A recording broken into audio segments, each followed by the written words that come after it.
नमस्कार मित्रांनो, तर आजच्या व्हिडिओमध्ये आपण श्री संत आदिशक्ती मुक्ताई यांच्या समाधीस्थळबद्दल थोडी माहिती जाणून घेणार आहोत। निवृत्ती ज्ञानदेव सोपान या 3 भावंडांची एकुलती एक बहीण असलेल्या आदिशक्ती मुक्ताई यांचे समाधीस्थळ मुक्ताईनगर येथे आहे। कडाडली वीज निरंजनी जेव्हा मुक्ताबाई तेव्हा गुप्त झाली। अवकाशात वीज कडाडून आदिशक्ती मुक्ताई ह्या अदृश्य होऊन त्यांनी समाधी घेतली।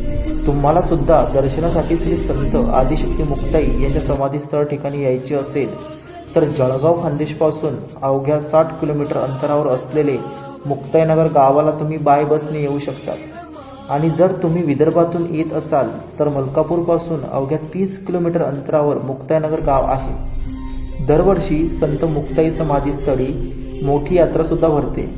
महाशिवरात्रीच्या अगोदर म्हणजे विजया एकादशीला यात्रेचा प्रारंभ होतो। तर ही यात्रा साधारण 4-5 दिवस असते। तर कोण कोण यात्रेला येणार कॉमेंटमध्ये नक्की सांगा। आणि व्हिडिओ आवडल्यास जय मुक्ताई माऊली टाईप करा।